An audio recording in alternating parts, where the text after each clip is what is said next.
بسم الله الرحمن الرحيم.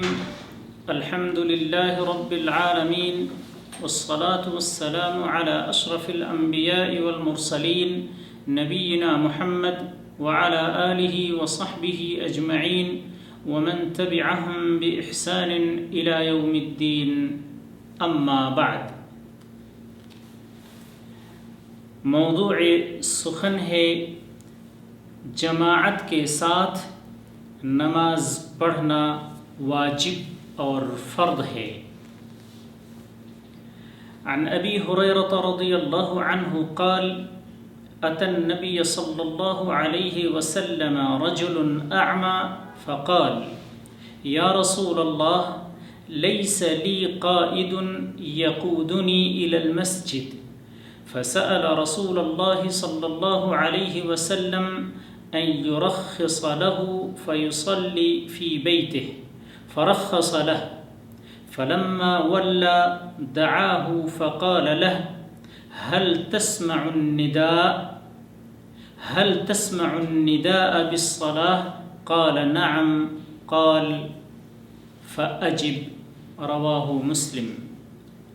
ابو ہریرہ رضی اللہ تعالی عنہ سے روایت ہے کہ نبی کریم صلی اللہ علیہ وسلم کے پاس ایک نابینا شخص آیا اور عرض کیا، اے اللہ کے رسول، میرا کوئی قائد نہیں جو مجھے مسجد تک لے آیا کرے۔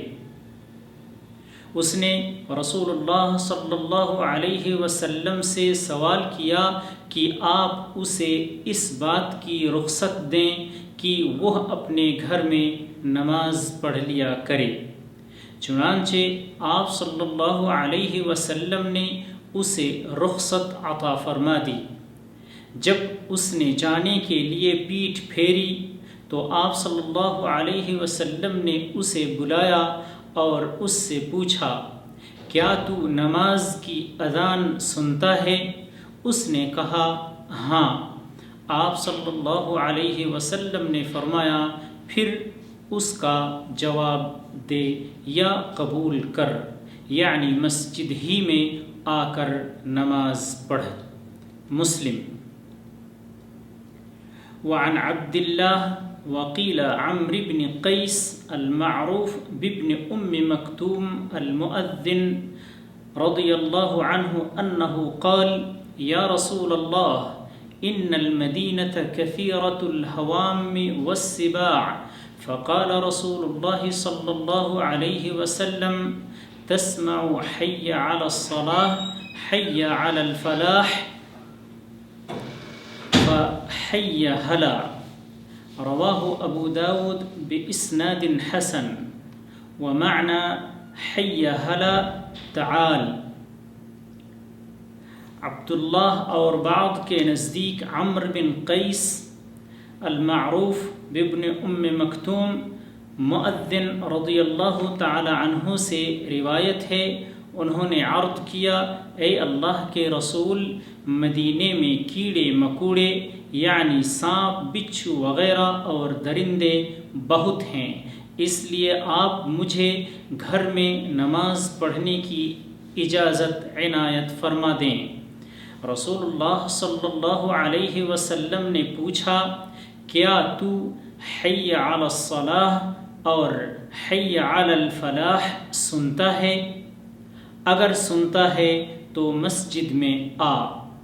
اسے امام ابو داؤد نے حسن سند کے ساتھ روایت کیا ہے اور حی ہلا کے معنی ہیں آؤ۔ ان دونوں حدیثوں میں ابن ام مکتوم رضی اللہ عنہ کا واقعہ ہے۔ ان کا نام کیا تھا اس میں اختلاف ہے، بعض کے نزدیک عبداللہ ہے اور بعض کے نزدیک عمرو بن قیس ہے، اور یہ دوسرا نام زیادہ مشہور اور صحیح ہے۔ اذان کی آواز سننے پر نبی اکرم صلی اللہ علیہ وسلم نے انہیں نابینا ہونے کے باوجود رخصت عنایت نہیں فرمائی، جس سے معلوم ہوتا ہے کہ اسلام میں باجماعت نماز پڑھنے کی بہت زیادہ تاکید بلکہ واجب اور فرض ہے۔ عن ابی ہریرہ رضی اللہ عنہ ان رسول اللہ صلی اللہ علیہ وسلم قال والذی نفسی بیدہ لقد ہممت ان آمر بحطب فیحتطب ثم آمر بالصلاة فيؤذن لها ثم آمر رجلا فيؤم الناس ثم آمر رجلا فيؤم الناس ثم أخالف إلى رجال فأحرق عليهم بيوتهم متفق علیہ۔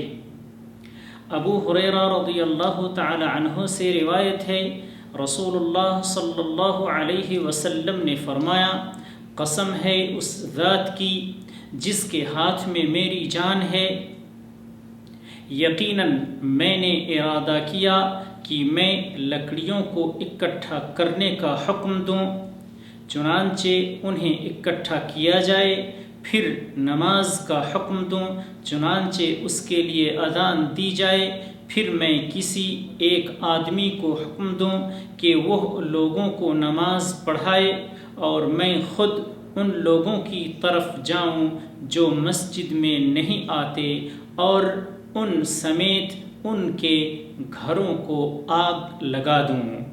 بخاری و مسلم۔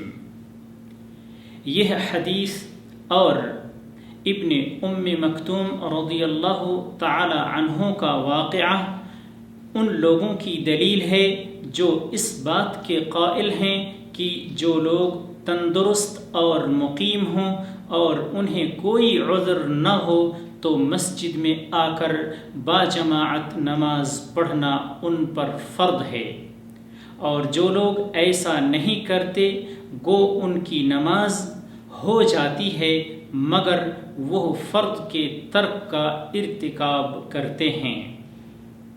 جماعت کی تاکید بھی اسی فرضیت کی وجہ سے کی گئی ہے، اور اس کی فضیلت بھی انفرادی طور پر نماز پڑھنے کے مقابلے میں بہت زیادہ یعنی 27 گنا ہے۔ واللہ اعلم وصلی اللہ علی نبینا محمد۔